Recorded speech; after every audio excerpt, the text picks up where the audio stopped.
Hey everyone, this is Neha and welcome back to my channel. कैसे आप सब? I hope आप बहुत बढ़िया होंगे। स्वागत है आपका आपके अपने चैनल स्टडी विद ईज 24/7 पर। आज का हमारा टॉपिक जो कि बहुत ही ज़्यादा इम्पॉर्टेंट टॉपिक है, जो कि है हॉवर्ड गार्डनर की मल्टीपल इंटेलिजेंस थ्योरी। ये थ्योरी जो है वो बहुत ज़्यादा इम्पॉर्टेंट रखती है इंटेलिजेंस के फील्ड में, और ये थ्योरी ऐसी है जिससे हर बार एग्जामिनेशन में क्वेश्चन पूछे जाते हैं। चाहे आप सीटेट का प्रिपरेशन कर रहे हो या अदर किसी टीचिंग एग्जाम का प्रिपरेशन कर रहे हो या आप नेट का प्रिपरेशन कर रहे हो, आपके लिए ये थ्योरी बहुत ही ज़्यादा इम्पॉर्टेंट रहेगी। ये थ्योरी है, इस थ्योरी से हर बार सीटेट में 1 से 2 क्वेश्चन बनते हैं, इसलिए इंटेलिजेंस की one of the most important theory मानी जाती है। तो आज हम पढ़ेंगे हॉवर्ड गार्डनर की मल्टीपल इंटेलिजेंस थ्योरी, जिसको हम गार्डनर के बहुबुद्धि सिद्धांत के नाम से भी जानते हैं। चलिए फिर थ्योरी को स्टार्ट करते हैं और पढ़ते हैं बहुत ही इजी वे में हॉवर्ड गार्डनर की मल्टीपल इंटेलिजेंस थ्योरी। देखिए, मल्टीपल इंटेलिजेंस थ्योरी क्या है? इंटेलिजेंस के फील्ड की बहुत इंपॉर्टेंट थ्योरी है, ये हमने अभी बात की। ये थ्योरी क्या है ना, ह्यूमन इंटेलिजेंस के बारे में बात कर रही है कि जो ह्यूमन होते हैं, आदमी होते हैं, उनमें ना डिफरेंट टाइप की इंटेलिजेंस होती है। ऐसा नहीं है कि एक आदमी एक ही तरह से इंटेलिजेंट होगा। किसी में अगर वो कोई पढ़ने में बहुत अच्छा है, तो कोई व्यक्ति म्यूजिक में बहुत अच्छा है, तो कोई व्यक्ति जो है स्पोर्ट्स में बहुत अच्छा है ना। तो कोई भी व्यक्ति एक तरह से इंटेलिजेंट नहीं होती, सबकी अलग कैपेबिलिटी होती है। सब लोग अलग अलग तरह से इंटेलिजेंट होते हैं, अलग अलग तरह की एबिलिटी होती है ना। तो हम ये नहीं कह सकते हैं कि अगर कोई पढ़ने में अच्छा है, जिसकी IQ बहुत 160 आ रही है, 145 आ रही है, वो इंटेलिजेंट है। हो सकता है अगर कोई बच्चा है जिसकी IQ कम आ रही है ना। पहले क्या था कि जिसकी IQ बहुत अच्छी आती थी उसी को इंटेलिजेंट माना जाता था, है ना। और जिनकी IQ कम आती थी, IQ स्कोर कम आता था, उनको इंटेलिजेंट नहीं माना जाता था। लेकिन हम दूसरे पर्सपेक्टिव को भूल गए थे। क्या भूले थे? कि हो सकता है ये बच्चा पढ़ने में अच्छा ना हो, लेकिन वो क्या हो, म्यूजिक में अच्छा हो सकता है ये बच्चा स्पोर्ट्स में अच्छा हो। तो हम एक ही क्या देख रहे थे, एक ही एरिया को, एक ही पर्सपेक्टिव को देख रहे थे कि बच्चा पढ़ने में अच्छा नहीं है, यानी कि वो इंटेलिजेंट नहीं है। लेकिन अब धीरे धीरे क्या हो रहा है, अवेयरनेस बढ़ रहा है। लोग हैं, टीचर हैं, पेरेंट्स हैं, ये अपने बच्चे की एबिलिटी को, कैपेबिलिटी को, बच्चे के इंटेलिजेंस को पहचान रहे कि नहीं, मेरा बच्चा अगर पढ़ाई में अच्छा नहीं है तो हमें पहचानना है कि बच्चा हमारा किस फील्ड में अच्छा है ना। बच्चा हो सकता है म्यूजिक में अच्छा हो। बहुत सारे बच्चे बचपन से ही रिदम को, टोन को पहचानना स्टार्ट कर देते हैं, यानी कि आपको समझना है कि वो किस में इंटेलिजेंट हैं, वो म्यूजिकली इंटेलिजेंट पीपल में आएंगे। ठीक है, तो हमने देखा कि हॉवर्ड गार्डनर ने 8 टाइप ऑफ इंटेलिजेंस बताया। किस में बताया? फ्रेम्स ऑफ माइंड में बताया। इसमें इन्होंने 7 टाइप्स ऑफ इंटेलिजेंस बताए, फिर उन्होंने 8 किए, फिर आगे चल के उन्होंने 9 टाइप्स ऑफ इंटेलिजेंस बताए। तो हॉवर्ड गार्डनर की एक बुक आई थी, है ना, जिसका क्या नाम था? Frames of mind. ठीक है, जो कि हॉवर्ड गार्डनर क्या थे? एक साइकोलॉजिस्ट थे, जिन्होंने 8 टाइप ऑफ इंटेलिजेंस की बात करी। इससे पहले जो भी आए थे साइकोलॉजिस्ट, उन्होंने G फैक्टर दिया, यूनी फैक्टर दिया, ट्रायर की थ्योरी दी, उन्होंने इस टाइप की थ्योरी दी। बट हॉवर्ड गार्डनर ने एक ऐसा अलग तरह की थ्योरी दी जिन्होंने बताया, और जिसके बहुत सपोर्ट भी मिले हैं कि हाँ, इस तरह की बातें हो सकती है, पॉसिबल है। तो उन्होंने फ्रेम्स ऑफ माइंड की एक बुक लिखी जो कि 1983 में आई थी, और उन्होंने बताया कि पीपल में, ह्यूमन में क्या होता है, डिफरेंट टाइप्स ऑफ इंटेलिजेंस होते हैं, अलग अलग तरह के इंटेलिजेंस होते हैं। उन्होंने क्या बताया कि जो ह्यूमन का माइंड होता है, उसके क्या होते हैं, 8 अलग अलग हिस्से होते हैं। ठीक है, 8 अलग अलग हिस्से होते हैं, और सारे हिस्से एक एक इंटेलिजेंस के लिए होता है ना। 8 अलग अलग, सारे हिस्से में अलग अलग इंटेलिजेंस क्या करता है, रहता है। अगर एक पार्ट अगर आपका खराब भी हो गया, तो आपका दूसरे पार्ट में कुछ लेना देना नहीं होगा, वो आपका उसी तरह वर्क करेगा। उनका ये मानना था। ठीक है, उन्होंने 8 टाइप्स ऑफ इंटेलिजेंस दिया। Each intelligence are independent from each other. उन्होंने बताया कि 8 टाइप्स ऑफ इंटेलिजेंस होते हैं, और जितने भी इंटेलिजेंस है ना, वो एक दूसरे पे डिपेंडेंट नहीं है, यानी कि सारे इंटेलिजेंस इंडिपेंडेंट है, यानी अलग अलग काम करते हैं। ठीक है, that means intelligence is not a single entity. उनका कहना था कि इंटेलिजेंस जो है वो सिंगल एंटिटी नहीं है, है ना, is not a single entity. उन्होंने क्या बोला कि intelligence vary one person to other person, है ना। उनका कहना था कि इंटेलिजेंस वेरी करता है, चेंज होते रहता है एक पर्सन से दूसरे पर्सन में। अगर आपके घर में 2 बच्चे हैं तो एक बच्चा क्या होता है, स्पोर्ट्स में बहुत अच्छा होता है, तो एक क्या है, पढ़ने में बहुत अच्छा होता है। तो पर्सन टू पर्सन क्या होता है, वेरी होता है, चेंज होते रहता है। लेकिन इनकी थ्योरी क्या थी, एजम्पशन बेस्ड थी, है ना। उन्होंने माना था ऐसा, है ना, कोई इनको एम्पेरिकल सपोर्ट नहीं था, कोई लैब टेस्ट नहीं था। इनकी थ्योरी क्या थी, एजम्पशन बेस्ड थी, है ना। चलिए आगे और देखते हैं कि इन्होंने क्या क्या बातें बताई। देखिए, उन्होंने 8 टाइप ऑफ इंटेलिजेंस दिया। 8 टाइप्स ऑफ इंटेलिजेंस कौन कौन से थे उसको हम पढ़ेंगे। पहला उन्होंने क्या दिया, वर्बल लिंग्विस्टिक इंटेलिजेंस, है ना। दूसरा क्या दिया, विजुअल स्पेशियल इंटेलिजेंस। तीसरा था logical mathematical intelligence, bodily kinesthetic intelligence, musical intelligence, interpersonal intelligence, intrapersonal intelligence and naturalistic intelligence, है ना। अब देखिए, विजुअल इंटेलिजेंस जो पीपल होते हैं जो कि बहुत अच्छे से पिक्चर स्मार्ट पीपल कहे जाते हैं। जो विजुअल होते हैं वो पिक्चर स्मार्ट होते हैं, है ना। वर्ड स्मार्ट पीपल किसको बोलेंगे, अगर पूछा जाए एग्जामिनेशन में कि वर्ड स्मार्ट पीपल किस में आते हैं तो वो वर्बल लिंग्विस्टिक में आते हैं, है ना। लॉजिक में स्मार्ट कौन पीपल होते हैं, जो लॉजिकल इंटेलिजेंस होते हैं, लॉजिकल मैथमेटिकल में। बॉडी स्मार्ट पीपल जो कि बॉडीली काइनेस्थेटिक में आते हैं। म्यूजिकल यानी म्यूजिक स्मार्ट पीपल, है ना, पीपल होते हैं, ठीक। और ये सब तरह के इंटरपर्सनल इसके बारे में उन्होंने बताया। अब एक एक करके सारे इंटेलिजेंस को हम पढ़ेंगे और समझेंगे, ठीक है। चलिए, सबसे पहले उन्होंने क्या दिया, उन्होंने वर्बल लिंग्विस्टिक इंटेलिजेंस के बारे में बताया। इसका मतलब है शाब्दिक, भाषीय या संबंधित योग्यता। यानी वर्बल लिंग्विस्टिक का मतलब क्या है, शाब्दिक, भाषीय एंड संबंधित योग्यता। अब ऐसे लोग क्या होते हैं, ability to express yourself and communicate idea. ऐसे लोग जो होते हैं ना, अपने आप को बहुत अच्छी तरीके से व्यक्त करते हैं, है ना, अपने बहुत अच्छी तरीके से अपने आप को किसी के सामने प्रूफ करते हैं, है ना। उनका कम्युनिकेशन आइडिया बहुत अच्छा, तो वो बहुत अच्छे से कम्युनिकेट करते हैं, अपनी बातों को दूसरे तक पहुंचाते हैं, है ना। आदान प्रदान बहुत अच्छे से करते हैं, बहुत अच्छे वक्ता होते हैं ऐसे लोग, है ना।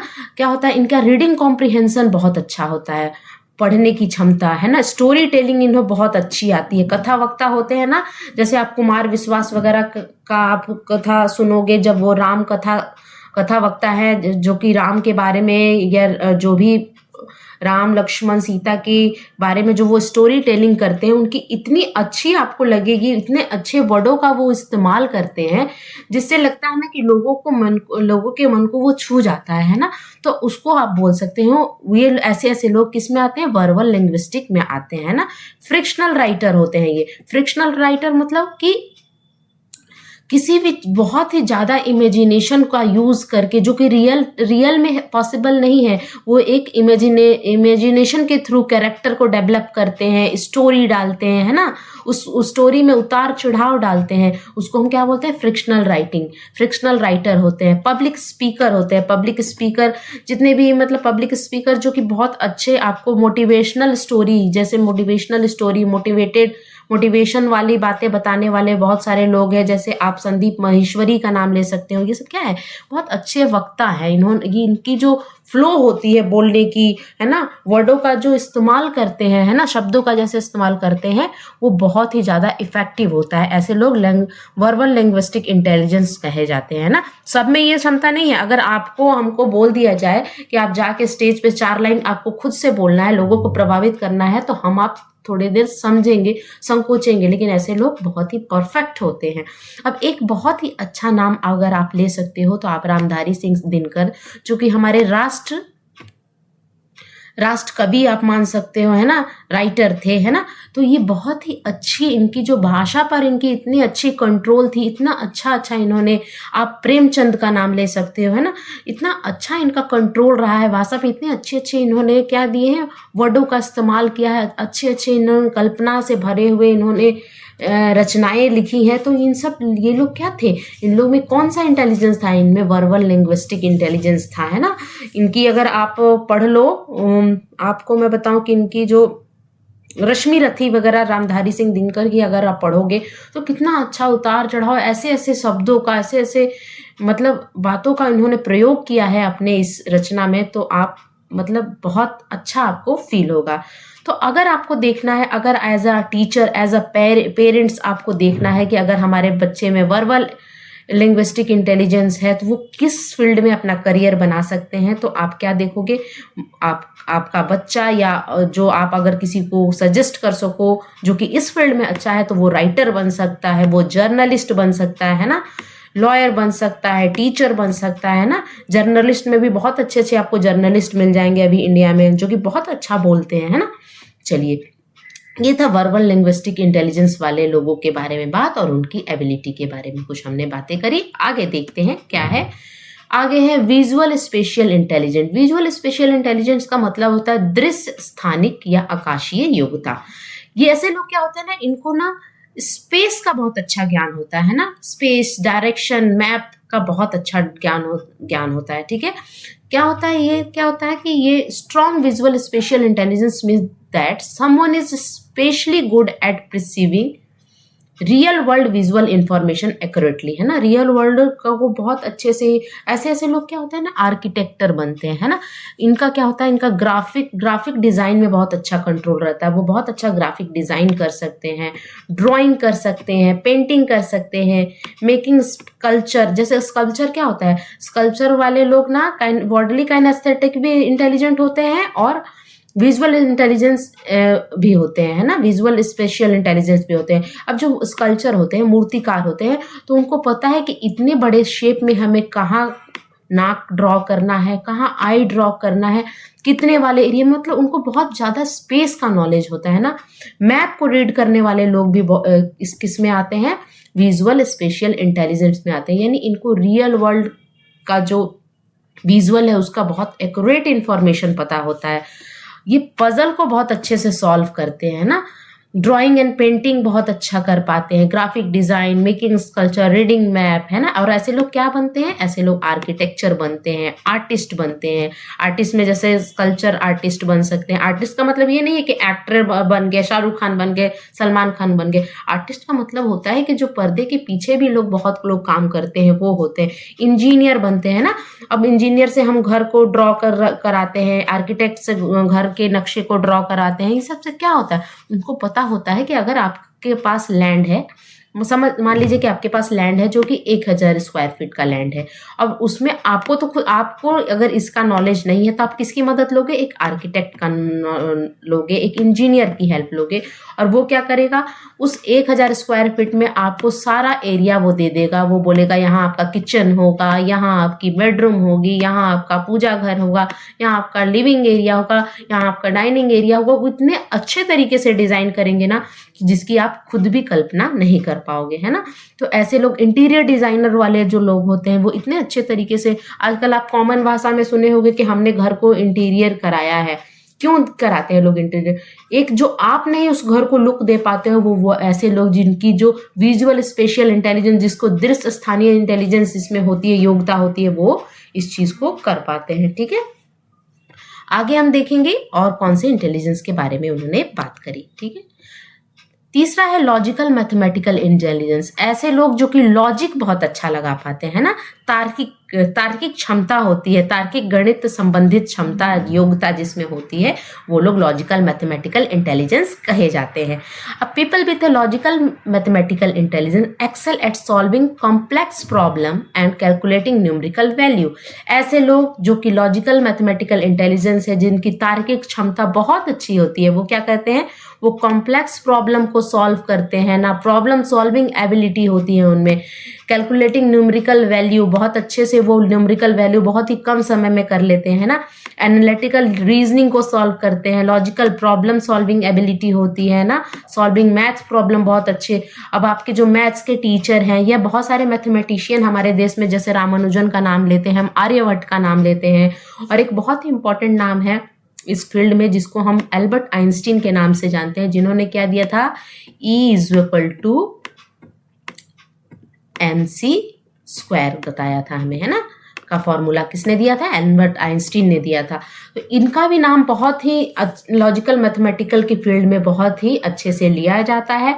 और जो लोग लॉजिकली मैथमेटिकली इंटेलिजेंस होते हैं, जिनकी तार्किक क्षमता बहुत अच्छी होती है, वो लोग क्या बन सकते हैं? वो साइंटिस्ट बन सकते हैं। एक एग्जाम्पल आपके पास ये है, न्यूटन हो गया, मैडम क्यूरी हो गई, ये सब जो बहुत अच्छे मैथमेटिशियन बन सकते हैं, कंप्यूटर प्रोग्रामर बन सकते हैं, इंजीनियर बन सकते हैं, अकाउंटेंट बन सकते हैं। तो as a teacher, as a parents आप बच्चे को सजेस्ट कर सकते हो, जो कि बच्चे इसमें आप कंसोल कर सकते हो, है ना, कि आप इस फील्ड में अपना करियर बना सकते हो, है ना। चलिए आगे देखेंगे, आगे कौन सी इंटेलिजेंस की बात उन्होंने करी है। बॉडीली काइनेस्थेटिक इंटेलिजेंस है ना, शारीरिक क्रियात्मक योग्यता इसको हम बोल सकते हैं। ऐसे लोग क्या होते हैं, इनको बॉडी पे बहुत अच्छा कंट्रोल होता है ना, बहुत अच्छे से डांस का मूवमेंट ये लोग कर पाते हैं ना। हैंड आई कोऑर्डिनेशन उनका बहुत अच्छा था। Performing action that is required fluid physical coordination and control musical movement require bodily kinesthetic. इनको ना म्यूजिक के ऊपर बहुत जैसे म्यूजिक चल रही है ना, तो इनको म्यूजिक का भी, अगर जो लोग बॉडीली काइनेस्थेटिक होते हैं, अगर वो डांसर है तो उनको म्यूजिक का भी, डांसर को एक चीज आपने याद कि जो डांसर है ना, उनको म्यूजिक का भी नॉलेज रहता है, कि उनको पता है कि किस म्यूजिक पर उन्हें फास्ट डांस करना है, कौन सी म्यूजिक में कौन से भाव को उत्पन्न करना है, कौन सी मुद्रा में हमें किस तरह के आई कोऑर्डिनेशन देना, आपके हाथों का कैसा कोऑर्डिनेशन होना चाहिए, इन सब चीजों को वो बहुत अच्छे से समझते हैं और उसके अकॉर्डिंग परफॉर्म करते हैं। Performing action that require fluid physical coordination and control. Fluid physical coordination control यानी उनके बॉडी में बहुत फ्लेक्सिबिलिटी रहती है ना, लचीलापन रहता है। आप देखो जैसे ये भरतनाट्यम करने वाले लोग जो रहते हैं, ये कथकली, ये जो भी मतलब फोक डांसर रहते हैं, ये क्लासिकल डांसर वाले लोग होते हैं, उनमें क्या कौन सी क्वालिटी होती है? उनमें बॉडीली काइनेस्थेटिक यानी शारीरिक क्रियात्मक, बहुत अच्छे से हाथों का मूवमेंट है ना, भाव उत्पन्न करते हैं, है ना, मुद्रा एंड भाव के बारे में हमने पढ़ा है, उसको बहुत अच्छे से प्रेजेंट करते हैं। उनका क्या होता है, देखिए उनका जो हैंड आई कोऑर्डिनेशन बहुत अच्छा होता है, फ्लूइड बॉडी मूवमेंट होता है, फ्लेक्सिबिलिटी रहती है, रिफाइन मोटर स्किल, यानी हम दो तरह की मोटर स्किल में पढ़ी है ना, fine motor skill and gross motor skill. Gross motor skill यानी बड़ी मसले, और ग्रॉस मोटर स्किल जैसे आपकी उंगलियों का है ना, फिंगर का मूवमेंट, छोटे छोटे पार्ट का जो मूवमेंट रहता है वो होता है। तो इन दोनों पे कंट्रोल रहता है, कैसे लोगों का? जो कि बॉडीली काइनेस्थेटिक इंटेलिजेंट होते हैं, ठीक है ना। अब जो प्ले स्पोर्ट्स भी बहुत अच्छा खेलते हैं। अब बॉडी पे कंट्रोल है, तो अगर आप मेसी का नाम ले लो, है ना, आप विराट कोहली का नाम ले लो, आप सचिन तेंदुलकर का नाम लो, जितने भी अच्छे स्पोर्ट्स प्लेयर हैं, है ना, आप बहुत अच्छे हैं। आप अभी हमारे मोहम्मद शमी हो गए, बहुत अच्छे बॉलर, अभी रिसेंटली हमारे इसमें इंडियन टीम में आए हैं क्रिकेट में। और भी बहुत सारी, जैसे आप दीपा करमरकर का नाम ले लो। दीपा करमरकर कौन है? बहुत अच्छी जिम्नास्टिक हैं, जो कि हम भारत की पहली जिम्नास्टिक हैं जिन्होंने परफॉर्म किया है इंटरनेशनल लेवल पर, है ना। तो ऐसे ऐसे लोगों को आप भूल नहीं सकते हो। ऐसे लोग क्या है? बॉडीली काइनेस्थेटिक इंटेलिजेंट है ना। कोरियोग्राफर हो गए, रेमो डिसूजा हो गए, ये लोग बहुत अच्छे से कोरियोग्राफ करते हैं, डांस को परफॉर्म कराते हैं। अब हमारी सरोज खान थी, बहुत अच्छे से डांस को परफॉर्म करवाती थी, कोरियोग्राफ कराती थी, है ना। तो ये लोग का नाम आप ले सकते हैं। परफॉर्मिंग सर्जन, अब इसमें क्या होते हैं? सर्जन भी आते हैं। सर्जन क्या होते हैं? जो कि ऑपरेट करते हैं, है ना। तो उनका जो हाथ का, जो उंगलियों का मूवमेंट होता है ना, बहुत बहुत ही बारीकी से वो रखते हैं। अगर सर्जन का हाथ इधर से उधर हो गया तो आदमी कहाँ से कहाँ पहुंच जाएगा। इसलिए सर्जन का, पायलट को भी पता है कि उसको किस डायरेक्शन में, है ना, प्लेन को मूव कराना है, कितनी दूरी की ऊंचाई पर चलना है। पायलट का तो आपको देखो कि मैप का, स्पेस का भी, उनको बहुत डायरेक्शन का भी बहुत अच्छा नॉलेज होना चाहिए, ठीक है। लेकिन बॉडीली काइनेस्थेटिक पर्सन कहाँ अपना करियर को परफॉर्म कर सकते हैं, करियर चॉइस ले सकते हैं। क्राफ्ट पर्सन बन सकते हैं, डांसर बन सकते हैं, बिल्डर बन सकते हैं, सर्जन बन सकते हैं, स्कल्पचर भी बन सकते हैं। स्कल्पचर में हमने क्या पढ़ा था? एक तो उनको स्पेस का अच्छा नॉलेज होना चाहिए, और जबकि उनकी हाथ की मूवमेंट्स अच्छी रहेगी, उनकी फाइन मोटर स्किल बहुत अच्छी होनी चाहिए। किसकी? जो कि मूर्तिकार होते हैं, क्योंकि कितनी बारीकियों से वो नाक और आंख का क्या करते हैं? बनाते हैं, है ना। तो ऐसे लोग होते हैं जो कि बॉडीली काइनेस्थेटिक पर्सन होते हैं, ठीक है। चलिए हम आगे और देखते हैं। म्यूजिकल इंटेलिजेंस, ऐसे लोग जो कि म्यूजिक में बहुत अच्छे माने जाते हैं। संगीतात्मक योग्यता, able to recognise different in pitch, rhythm tone, intonation, इन सब चीज़ों का बहुत अच्छा नॉलेज होता है उनको, है ना। एक आप ये सिंगल पर्सन आप दे सकते हो इंडिया में जो कि गाता भी खुद ही है ना, गाना भी अच्छा गाता है, म्यूजिक भी अच्छा कंपोज करते हैं ये, और क्या देते हैं, म्यूजिक भी आपका देंगे, कंपोज भी करते हैं, सिंगर भी है, सब कुछ है इनमें, है ना। बहुत अच्छी क्वालिटी है इनमें, जो कि ये क्या है, म्यूजिकल इंटेलिजेंस पर्सन में अगर सबसे बेहतरीन नाम लिया जाए तो कौन है, AR रहमान का नाम आप ले सकते हैं। ये क्या है, ये एक म्यूजिशियन भी है, ये कंपोजर भी है, ये सिंगर भी है, इनमें बहुत अच्छा म्यूजिकल इंटेलिजेंस पाया जाता है। तो उनको, जो म्यूजिकल इंटेलिजेंस लोग होते हैं, उनको पिच पे बहुत अच्छा कंट्रोल रहता है, रिदम पे, टिम्बर पे, टोन पे, है ना। रीडिंग म्यूजिक कर सकते हैं, राइटिंग, सॉन्ग राइटर जो रहते हैं उनको भी म्यूजिक पे बहुत अच्छा है। सिंगिंग ऑन की अब जैसे ये पियानो वगैरह बहुत अच्छा बजा लेते हैं। Having perfect pitch, playing an instrument, बहुत सारे इंस्ट्रूमेंट बजाते हैं, तबला वादक हो गए, बांसुरी वादक हो गए लोग, है ना। Understanding music structure, different tone and timbre, सबको पहचानते हैं, है ना। ऐसे लोग जो होते हैं म्यूजिकल इंटेलिजेंस। और करियर, अगर म्यूजिकल इंटेलिजेंस अगर वाले पर्सन है तो वो कहाँ करियर बना सकते हैं, वो म्यूजिशियन बन सकते हैं, कंपोजर बन सकते हैं, सिंगर बन सकते हैं, और इवन आप म्यूजिक टीचर भी स्कूल में बन सकते हैं। ठीक है, चलिए नेक्स्ट हम देखेंगे। अगला है इंटरपर्सनल इंटेलिजेंस। इंटरपर्सनल इंटेलिजेंस अंत विषयक या पारंपरिक योग्यता, है ना। अंत विषयक या पारंपरिक योग्यता। इंटर का मतलब ही होता है कि आपका जो रिलेशन है, आपका जो लोगों को जानने का ये है, मतलब जानने का जो वे है ना, वे आप कह सकते हो, कैपेबिलिटी है वो बहुत अच्छी होती है। आप दूसरे के इमोशन को बहुत अच्छे से समझ पाते हैं। इंटर का मतलब ही होता है बिटवीन, है ना। Interpersonal refer to the relationship and communication between the people. Having strong interpersonal intelligence means that you are good at interacting with other, यानी बहुत अच्छे से दूसरे से इंटरैक्ट कर पाते हैं, मिलते हैं, जुलते हैं, है ना। एंड अंडरस्टैंडिंग सोशल डायनेमिक, है ना। तो ऐसे लोग जो इंटरपर्सनल इंटेलिजेंस पाया जाता है, वो लोग क्या होते हैं, ज्यादातर सोशल वर्कर होते हैं, है ना। वो क्या होते हैं, सोशल वर्कर होते हैं, वो लोगों की भावनाओं को समझते हैं, है ना। उसके अकॉर्डिंग बहुत जल्दी इंटरैक्ट करते हैं, लोगों के साथ घुलना मिलना इनको बहुत पसंद होता है ना। एक दूसरे को जानना पसंद होता है। अब एक बहुत ही बड़ा एग्जांपल इसमें आप लिख सकते हो, पॉलिटिशियन। पॉलिटिशियन क्या होते हैं, who are good at their interpersonal skill during meet and greet with a potential voter. यानी ऐसे लोग जो कि पॉलिटिशियन क्या होते हैं, आपको जब जैसे ही इलेक्शन आएगा ना, आप देखोगे इतने अच्छे से लोगों के साथ इंटरपर्सनल रिलेशनशिप स्टैब्लिश करते हैं कि मानो वो आपके घर का ही व्यक्ति हो, है ना। उस तरीके से आपके घर तक चले जाएंगे, वहां बैठ जाएंगे, और जैसे ही इलेक्शन खत्म होगा फिर वो आपको कहीं दिखेंगे भी नहीं। तो पॉलिटिशियन, ये तो आप नेगेटिव सेंस में ले सकते हो, लेकिन पॉजिटिव सेंस में सोशल वर्कर हो गए, है ना। इंटरपर्सनल रिलेशनशिप बहुत अच्छी होती है। जो सेल्स मैन होते हैं, सेल्स पर्सन होते हैं, वो कितने अच्छे से अपने बातों से लोगों को लुभाकर अपने सामानों को बेच देते हैं। तो ऐसे लोग क्या होते हैं, इंटरपर्सनल रिलेशनशिप वाले होते हैं, और उनका इंटरपर्सनल इंटेलिजेंस में आते हैं वो लोग। काउंसलर हो गए, है ना, साइकोथेरेपिस्ट हो गए हैं, use their interpersonal intelligence to understand what client are going through.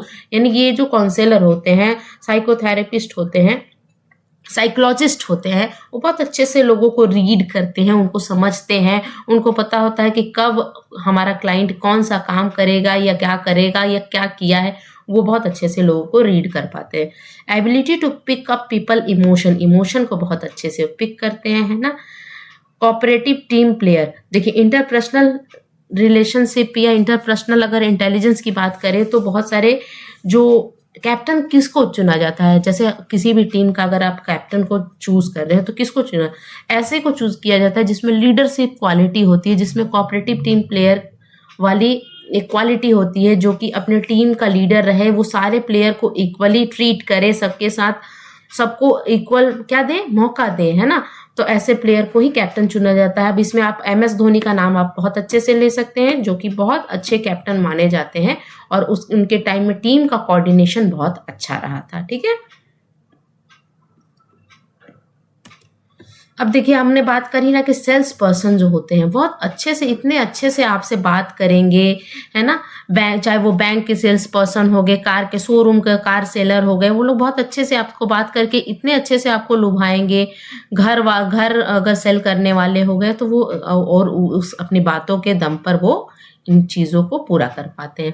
अब पोटेंशियल करियर अगर आपको बनाना है तो कहाँ बना सकते हैं आप? साइकोलॉजिस्ट बन सकते हैं, फिलोसफर बन सकते हैं, काउंसलर बन सकते हैं, सेल्स पर्सन बन सकते हैं, पॉलिटिशियन बन सकते हैं। कैसे लोग? जो कि इंटरपर्सनल इंटेलिजेंस जिसमें पाया जाता है। ठीक है, चलिए नेक्स्ट देखेंगे इंट्रापर्सनल इंटेलिजेंस। ऐसे लोग जो कि अपने आप को, अपने अंदर की भावनाओं पर बहुत कंट्रोल रहता है, वो अपने आप को अंदर ही अंदर बहुत अच्छे से जानते हैं, कंट्रोल करते हैं, आंतरिक मोटिवेटेड रहते हैं, यानी अंदर से क्या है, आंतरिक विषयक या अंतरावैयक्तिक योग्यता इसको हम बोलते हैं।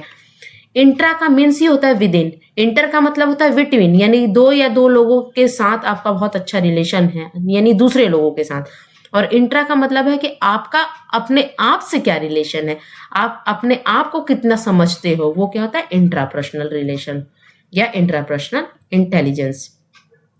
Refer to the thought within a person mind. हम आप किसी पर्सन के माइंड में क्या चल रहा है उसको समझना। मेटाकॉग्निटिव एबिलिटी होती है। मेटाकॉग्निटिव मतलब थिंकिंग अबाउट थिंकिंग, अपने विचारों को ही खुद, अपने विचारों पर ही खुद से विचार करना, थिंक करना, सोचना। वो ऐसे लोग क्या होते हैं? वो होते हैं मेटाकॉग्निटिव एबिलिटी उनमें पाई जाती है, जो कि इंटरपर्सनल इंटेलिजेंस वाले लोग होते हैं। About one's thinking utilize intrapersonal intelligence. इनको क्या होता है? सेल्फ अवेयरनेस होता है, किसी दूसरे को अवेयर करने की जरूरत नहीं, ये खुद ही अपने आप को कंट्रोल करते हैं। इंट्रोस्पेक्शन होते हैं, मेटाकॉग्निशन इनमें होता है, इंट्यूटिव थिंकिंग होती है इनकी, है ना। डे ड्रीमिंग बहुत अच्छे से करते हैं, कल्पना वाले होते हैं ना। विविड इमेजिनेशन, यानी ऐसी इमेजिनेशन वो करते हैं जो कि रियल तो है नहीं, लेकिन बहुत अच्छे तरीके से उस रियल इमेजिनेशन को, अपने जो कि रियल नहीं है उसको रियल के रूप में इमेजिनेट कर पाते हैं, है ना। बहुत क्रिएटिव होते हैं, इंट्रिंसिक मोटिवेटेड होते हैं। इंट्रिंसिक, वो दो तरह का मोटिवेशन हमें पढ़ना है, एक होता है एक्सटर्नली मोटिवेटेड और एक इंटरनली मोटिवेटेड। एक्सटर्नली मोटिवेटेड को रिवार्ड की जरूरत होती है ना, रिवार्ड की जरूरत होती है, लालच में लोग काम करते हैं। लेकिन जो इंट्रिंसिक मोटिवेटेड, इंटरनली मोटिवेटेड लोग होते हैं, उसमें उनको किसी भी लालच की वो जरूरत नहीं होती है, वो अपना काम खुद करते हैं बिना किसी स्वार्थ के। Setting goal and achieving, setting and achieving goal, वो अपने गोल को खुद सेट करते हैं और उसको अचीव करने की कोशिश करते हैं। वो एंटरप्रेन्योरशिप होता है ना, उनमें अलग अलग तरह की क्वालिटी होती है और सबको वो अपने थॉट को खुद ही कंट्रोल करते हैं, खुद ही अपने आप को समझाते हैं, खुद ही अपने आप को अवेयर रखते हैं। और इसमें सबसे बड़ा नाम अगर किसी का आता है तो वो स्वामी विवेकानंद जी हैं, है ना। अब क्या ऐसे लोग क्या बन सकते हैं? थेरेपिस्ट बन सकते हैं, साइकोलॉजिस्ट बन सकते हैं, काउंसलर बन सकते हैं, है ना, एंटरप्रेन्योर बन सकते हैं। तो ऐसे ऐसे लोग इस फील्ड में करियर बना सकते हैं। ठीक है, अब है नेचुरलिस्टिक इंटेलिजेंस। यहाँ तक उन्होंने बहुत अच्छे से डिस्क्राइब किया। और इस इंटेलिजेंस को, जैसे हमने क्या पढ़ा पहले शुरू में कि फ्रेम्स ऑफ माइंड में उन्होंने 7 टाइप्स ऑफ इंटेलिजेंस दिया, और 8वां इंटेलिजेंस वो था जो कि नेचुरलिस्टिक इंटेलिजेंस था, जिसको प्राकृतिक योग्यता कहते हैं। तो Harvard Gardner added naturalistic intelligence to MI। MI का मतलब क्या है? यहाँ पे MI का मतलब है मुंबई इंडियंस नहीं, ये MI का मतलब है मल्टीपल इंटेलिजेंस। ठीक है ना। तो MI आपको वो नहीं समझना है जो कि IPL की टीम है मुंबई इंडियंस, ये MI है आपकी मल्टीपल इंटेलिजेंस थ्योरी की बात हो रही है। और उन्होंने एक बुक रिलीज करी थी 2006 में, जिसका नाम था multiple intelligence new horizons in theory and practice. इसमें इन्होंने 8वें टाइप्स का जो इंटेलिजेंस है उसको इंट्रोड्यूस किया था।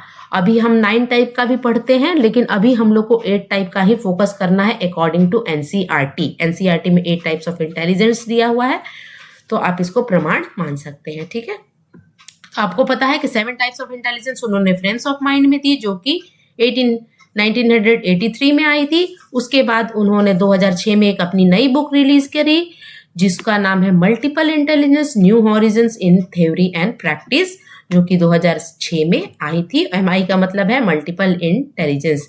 This types of intelligence refer to someone ability to connect with nature. ऐसी एबिलिटी जो कि लोगों को कनेक्ट करता है, लोगों को जोड़ता है, किससे? नेचर से, प्राकृतिक से, है ना, जो कि नेचुरल चीजें हैं आपके एनवायरमेंट में, उससे जोड़ता है। People with naturalistic intelligence are more likely to be interested in sustainability and preserving the environment.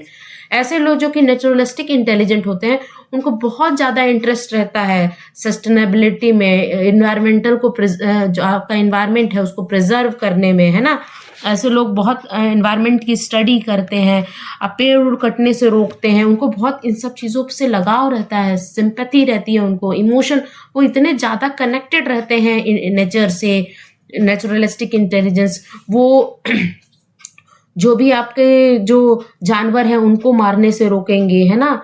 वो बहुत सारे मतलब इन सब चीज़ों का बहुत वो अच्छे से देखभाल करने वाले लोग होते हैं जो कि नेचुरलिस्टिक इंटेलिजेंट होते हैं। उनको बहुत ज्ञान होता है, उनको गार्डनिंग का बहुत अच्छा ज्ञान होता है। उनको पता है कि कौन से पौधे में कौन सा खाद जाएगा, है ना, कौन सा पौधा किस सीजन्स में होगा, इन सब चीज़ों का नॉलेज होता है। हॉर्टिकल्चर में जहाँ पे हम फूलों और हॉर्टिकल्चर क्या होता है? हॉर्टिकल्चर में जहाँ पे हम फ्रूट्स को, फ्लावर का प्रोडक्शन करते हैं, ग्रो करते हैं, वो हॉर्टिकल्चर फील्ड होती है। रॉक क्लाइंबिंग करते हैं, बहुत लोग को देखोगे रॉक क्लाइंबिंग करना होता है ना, घूमना पसंद होता है, नेचर के बीच में बैठना पड़ता है। बहुत लोगों को तो चिड़ियों की चहचहाट बहुत अच्छी लगती है। आप वो किसी नदी किनारे चले जाएंगे, किसी शांत जगह पे चले जाएंगे और चिड़ियों की चहचहाट सुनना उनको पसंद होता है। ऐसे लोग क्या होते हैं? ऐसे लोग नेचुरलिस्टिक इंटेलिजेंस यानी प्राकृतिक योग्यता उनमें पाई जाती है। उनको पता होता है recognising flora and fauna. Flora मतलब फ्लावर से रिलेटेड, प्लांट से, फौना मतलब एनिमल से रिलेटेड, उनको बहुत अच्छा पता होता है। अब जो हमारे फार्मर हैं, क्या है, इंडिया क्या है? कृषि प्रधान देश है, हम सभी को पता है। तो हमारे जो फार्मर होते हैं वो किस में आते हैं? वो नेचुरलिस्टिक इंटेलिजेंस में आते हैं, है ना। तो अगर जो लोग नेचुरलिस्टिक इंटेलिजेंस है, जिसको प्राकृतिक योग्यता है, जिनको प्रकृति के बारे में बहुत अच्छी नॉलेज है, वो क्या बन सकते हैं? वो बायोलॉजिस्ट बन सकते हैं, बॉटनिस्ट बन सकते हैं, कंजर्वेटिस्ट बन सकते हैं, है ना।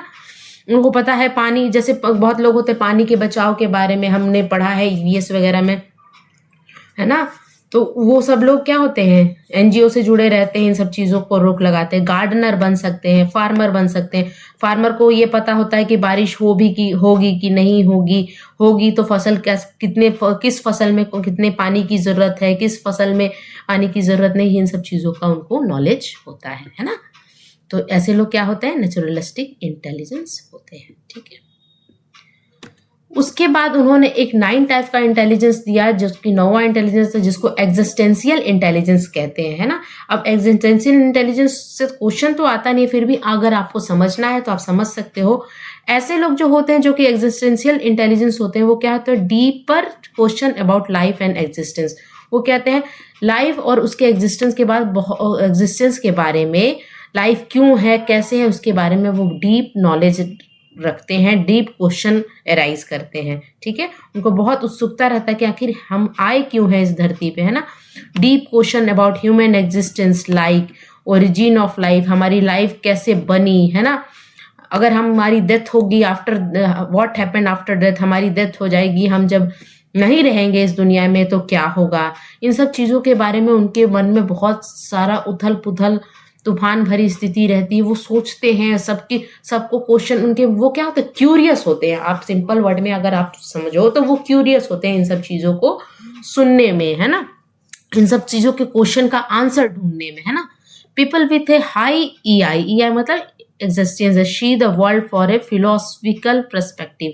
वो फिलोसफिकल पर्सपेक्टिव से फिलोसफर बनते हैं, है ना, उस व्यू से देखते हैं। एंजॉय हेल्पिंग अदर, वो दूसरे को हेल्प करते हैं ना तो उसमें भी इंजॉय करते हैं, उनको मजा आता है ना। सेल्फ केयर करते हैं, promoting positive value like love and truth को वो क्या करते हैं? प्रमोट करते हैं, है ना। तो ऐसे लोग एग्जिस्टेंशियल इंटेलिजेंस होते हैं। ऐसे लोग जो गुरु लोग होते हैं ना, जो कि बहुत बड़े गुरु ज्ञानी, मतलब ऐसे नहीं ढोंगी वाले नहीं, बहुत सारे आपको ढोंगी भी मिलेंगे, लेकिन कुछ ही लोग जो इक्का दुक्का लोग हैं ना कि बहुत पहुंच वाले होते हैं, बहुत अच्छा उनको ज्ञान होता है, वो लोग इस इंटेलिजेंस से भरपूर होते हैं, ठीक है। अब एजुकेशनल इम्प्लीकेशन से भी बहुत बार क्वेश्चन बनता है और वो हम थोड़ा सा देखेंगे। एजुकेशनल, इससे आपको क्या पता चला, हमने अभी जो 8-9 टाइप के इंटेलिजेंस पढ़ा, इसका मतलब है कि every child is unique. Every child जो है, हर बच्चा जो है वो यूनिक है, और सारे बच्चे में क्या है, इंडिविजुअल डिफरेंसेस हैं, है ना। सारे बच्चे की एक अलग क्षमता होती है, इंडिविजुअल डिफरेंसेस पाई जाती है ना, व्यक्तिगत भिन्नता पाई जाती है। मीन्स एवरी चाइल्ड है different ability to learn and explore. हर बच्चा अलग तरीके से सीखता है और एक्सप्लोर करता है। तो इसके लिए आपको क्या करना है, डिफरेंशिएटेड इंस्ट्रक्शन प्रोवाइड करना है क्लास में। बच्चों को अलग अलग तरीके से, अलग अलग टीचिंग मेथड से क्या करना है, टीचिंग टेक्निक से क्लास में पढ़ाना है, क्योंकि हर चाइल्ड क्या है, यूनिक है, स्पेशल है ना। और उसके अकॉर्डिंग आपको सिलेबस बनाना है, उसके अकॉर्डिंग आप लोग को लेसन प्लान बनाना है, उसके अकॉर्डिंग आपको मेथड प्रिपेयर करना है। कुछ बच्चे देख के अच्छा सीख पाते हैं, कुछ बच्चे क्या कर पाते हैं, सुन के अच्छा सीख पाते हैं, है ना। कुछ बच्चे दोनों के मेथड से सीख पाते हैं, कुछ बच्चों बहुत जल्दी कैच कर पाते हैं, कुछ बच्चे को थोड़ा टाइम लगता है। तो उसके अकॉर्डिंग अगर आप टीचर बनना चाहते हैं तो आपको इस तरह की बातों पर ध्यान रखना है। प्रोवाइड डिफरेंट एक्सपोजर देना है उनको, है ना। Multiple mode and way of assessment का भी अलग अलग तरीका बनाया गया है, ताकि हम अलग बच्चे को अलग तरीके से पढ़ा सके, समझा सके, है ना। तो ये इसका एजुकेशनल इम्प्लीकेशन है, जो कि बहुत ज़्यादा इंपॉर्टेंट माना जाता है एग्जामिनेशन पॉइंट ऑफ व्यू से। या आप टीचर बनना चाहते हो तो इन सब चीज़ों को आपके पास नॉलेज होना चाहिए, ठीक है। इसीलिए इनकी थ्योरी जो है, जो कि बहुत फेमस मानी जाती है एजुकेशन में, है ना। इनकी थ्योरी हो गई, पियाजे की थ्योरी हो गई, ये जो पियाजे जो हैं और ये हार्वर्ड गार्डनर है, ये दोनों बहुत ही इंपॉर्टेंट नाम है एजुकेशन पॉइंट ऑफ व्यू से, है ना। तो देखिए, अब क्रिटिसिज्म, ऐसा तो हो नहीं सकता है कि आपने थ्योरी डेवलप कर दी और आपकी क्रिटिसिज्म ना हो आपकी थ्योरी का, या आपको क्रिटिसाइज ना किया जाए। तो इनकी भी थ्योरी को क्रिटिसाइज किया गया, और क्या किया गया वो हम अभी देखेंगे। 8 different intelligence actually representing people's natural ability, talent and giftedness. यानी जो 8 डिफरेंट इंटेलिजेंस उन्होंने बताया, उनको लोगों ने क्या बोला कि ये इंटेलिजेंस नहीं है, ये 8 डिफरेंट टाइप्स ऑफ इंटेलिजेंस नहीं है, ये क्या है, ये नेचुरल एबिलिटी है ना। अलग अलग टैलेंट है, लोगों ने बताया कि वो तो टैलेंट है जिसको ये इंटेलिजेंस कहते हैं, ठीक है। 8 different intelligence simply represent talent, personality trait and ability, उन्होंने बोला। क्यों बोला भाई, lack of supporting empirical research, क्योंकि इनकी थ्योरी क्या थी, एजम्पशन बेस्ड थी। इन्होंने माना था, लेकिन इन्होंने कोई लैब टेस्ट प्रोवाइड नहीं किया था, कोई रिसर्च नहीं किया था, कोई एम्पेरिकल रिसर्च ये सपोर्ट नहीं था इनका, है ना। No lab test are there, कोई लैब टेस्ट भी नहीं था। Gardner propose that there are 8 intelligence and has suggested the possible addition of 9th known as existence intelligence. तो गार्डनर ने क्या किया था, पहले 7 दिया था, फिर 8 दिया, फिर 9 दिया। तो लोगों ने बोला कि आप फिक्स तो करो कि कितने टाइप का इंटेलिजेंस, कभी आप 7 कहते हो, कभी 8 कहते हो, कभी 9 कहते हो, लेकिन आपको बताना तो पड़ेगा ना कि कितने टाइप ऑफ इंटेलिजेंस, एक फिक्स वैल्यू तो होनी चाहिए। तो इसीलिए इनकी जो इंटेलिजेंस की थ्योरी है वो आर्बिट्री क्लासिफिकेशन पाई जाती है। आर्बिट्री क्लासिफिकेशन का मतलब होता है not fix types of intelligence इन्होंने दिया। तो ये सब जो थे, ये क्रिटिसिज्म था। क्रिटिसिज्म में क्या आप कर सकते हो कि उन्होंने कोई लैब टेस्ट प्रोवाइड नहीं किया था, उनका कोई एम्पेरिकल रिसर्च नहीं था, कोई सपोर्टिव था, नॉट रिसर्च बेस्ड नहीं था, है ना। इंटेलिजेंस जो उन्होंने बोला वो क्या था, सिंपली क्या था, एबिलिटी थी, टैलेंट था और गिफ्टेडनेस था, है ना। पर्सनालिटी ट्रेट बताया लोगों ने। तो ये थी इनकी क्रिटिसिज्म, ठीक है। तो ये थी गार्डनर से रिलेटेड वीडियो, और आशा करती हूँ आपको वीडियो अच्छा लगा होगा। बहुत अच्छे से मैंने बहुत ही मेहनत करके समझाया आपके लिए, बहुत अच्छे से इस स्लाइड को प्रिपेयर्ड किया है। तो अगर आपको वीडियो अच्छा लगे तो please do like, share and subscribe to my channel. आपको सब्सक्रिप्शन का बटन दबाना है और बेल आइकन दबाना नहीं भूलना है, जिससे आपको नए वीडियो का नोटिफिकेशन मिलता रहेगा। तब तक के लिए thank you so much for watching, bye.